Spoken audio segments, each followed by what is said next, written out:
It is the Hometown Morning Show with Tori and Kyle. Ashley from Waste Management is in studio with us this morning. Good morning, Ashley. Good How are morning. you? Thank you for having me. Absolutely. You do a commercial for Waste Management, and it plays on our station, and you're like now famous. I know. You're like super I get famous. people calling me like, hey, I heard you on the Yeah? radio. I'm like, oh my gosh, I know. My voice everywhere. No, yeah, it's awesome.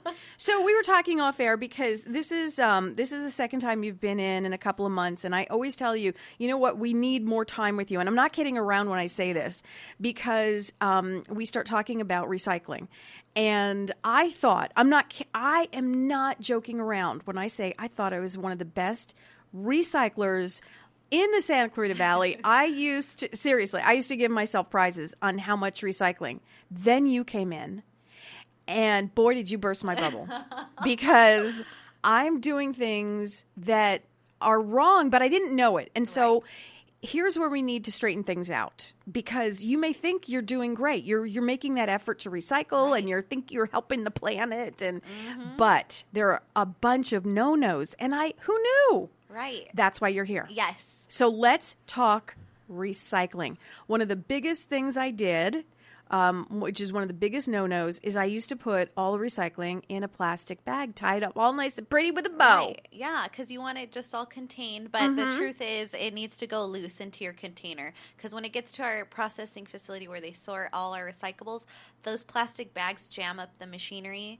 And so then if it gets caught in there, then the employees have to go and cut it out and stop the processing. So we just say keep plastic bags out of the recycling. If you want to have grocery bags or stuff like that where you typically put your bottles and cans, leave them loose and take that plastic bag back to your grocery store. They still have a recycling program for the plastic bags. And then no trash bags, no plastic wrap, none of that should be going into the recycling container on your curbside. So let's say I have a bag of nuts. That bag would also get that plastic bag.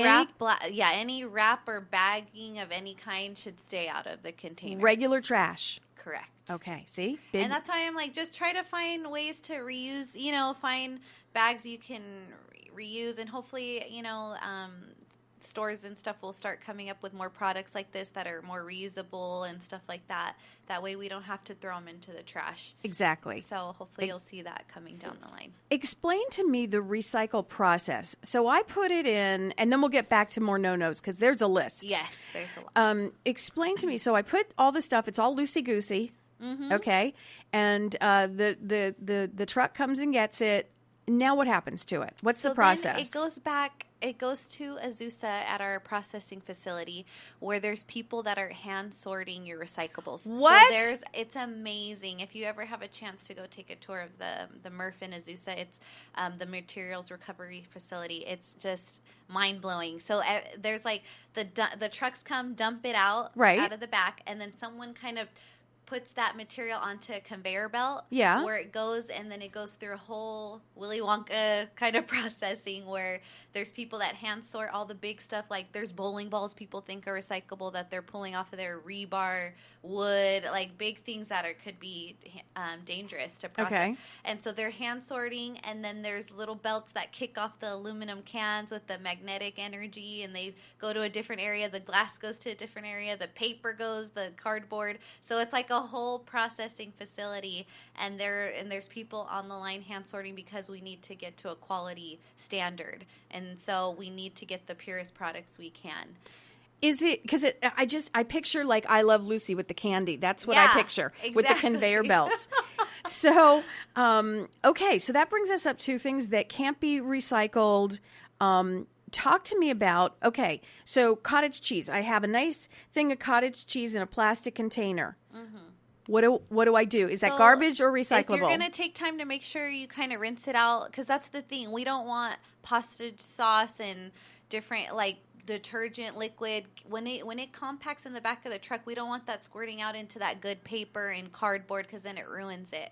So we say, just try and rinse out a little as you can to get as much of the residue out, and then those can go in there. Waste Management is able to recycle plastics 1 through 7, and we sort it for you. So when you put it in your curbside container, we know what we can recycle and all that, and then we can sort it out and get it going where it needs to go. But if you can take time to kind of clean it out as best you can, that's the best product. Just get the big chunks out, maybe. Yeah, and nothing like crazy or you're scrubbing, just the majority, so it doesn't squirt onto other good material that is going into the recycling.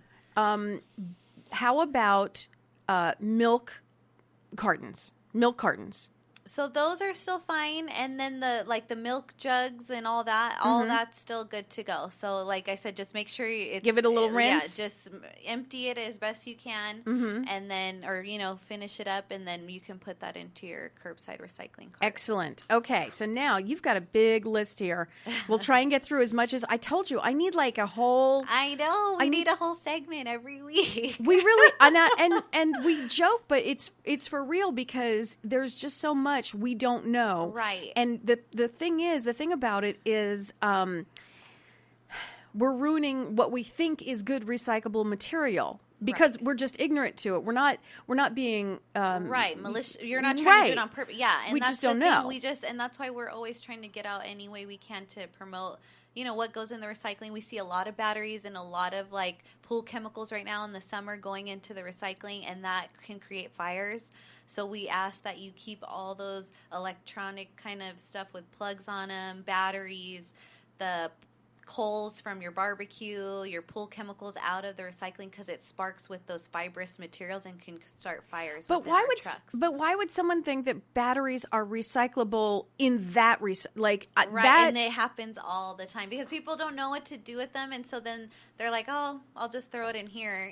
They'll find a way to recycle it or something, but it can create fires when it goes into the truck. So there's actually a next hazardous HHW event coming up on August 24th at the Via Princessa Metrolink station, and people can bring their paint, their batteries, their light bulbs, anything they're unsure about. There's a free event for you to take it on that Saturday. Fantastic.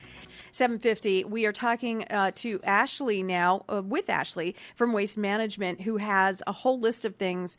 I'm looking at these recycling no-nos. There's a whole big, like a paper. I know. Those are the most common things, like the hoses, the plastic pools, the no hoses, bags. Yes, holiday lights, hangers, and extension cords. Hangers, see, I thought hangers for sure.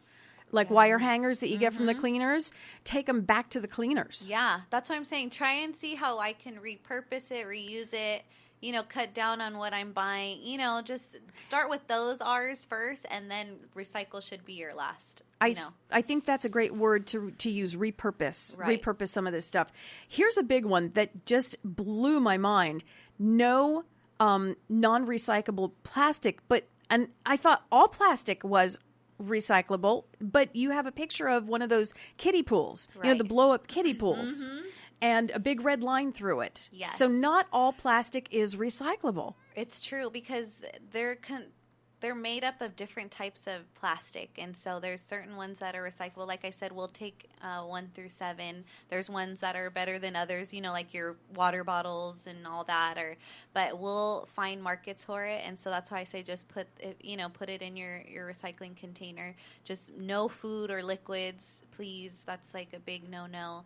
Bottles, cans, paper, cardboard. Just stick to the basics. That's what we need to think about. Okay, but here's one that you say stick to the basics. Again, no paper napkins, plates, cups, and tissues. What? Right. Yes. So those. What? That's actually coming down later. There's a new law that's going into effect in California where they're going to have a food waste and green waste cart for composting. Okay. So then those paper products that have that kind of food material on them would go into a composting cart, which you'll see come down the line in your residential, neighborhoods in the next several years. But for right now, no. Yes. Just keep it out of the However, recycling. The tubes from toilet paper and paper Correct. towels, that's a yes. Right, because that's clean cardboard, so you can put that into your recycling.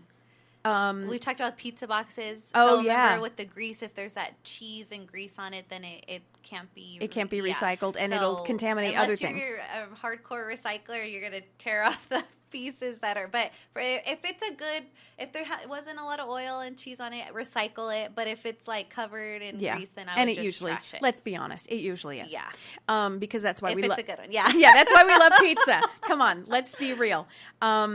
So no help me with this word. It's no polystyrene foam. Oh, polystyrene. So styrofoam. Okay. So that's the name for styrofoam. And so no styrofoam should go in your recycling. You're actually going to see that start going away. A lot of because there's nothing repurposed about styrofoam. So you'll start seeing those products start dwindling in the market. What's coming in my mind is those cups, coffee cups. Right. Those are going to be pretty much, yeah, because there's just nothing. They're filling up our landfills and all that. So you'll start seeing that the go away. film around your water bottles. When you buy water bottles, there's the plastic that wraps around it. No go. It'll jam up the machine. Correct.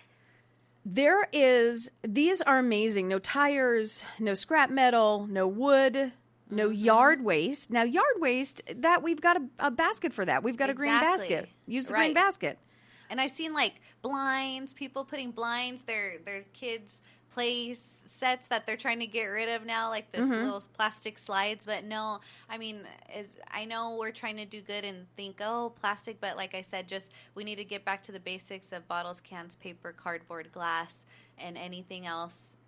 To that, I think that's the biggest lesson right now. Back to the basics. No bags. Let's start there. Right. No bags. No pieces of plastic that wrap something. What an education! If you are driving around right now and you want to write some of this down, because here's the thing: we're not doing it maliciously. We just don't know, and we think we're doing well. We're not doing well.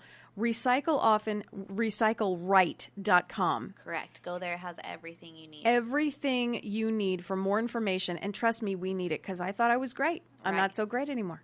I will be great. No, check it out. It has lots of great tools. Recycle often, recycleright.com. Ashley from Waste Management, thank you so much for coming in. Thank you. Please come in again. I love coming and talking with you. You need to come in more often, because we need to be schooled. We do. We need lessons, and it needs to be reinforced. Yes. So we don't forget some of this stuff. That's why we hope coming on here, everyone spreads the word on what's recyclable and help clean up the stream. Gotta spread it. Recycle often, recycleright.com. Ashley, thank you. Thank you.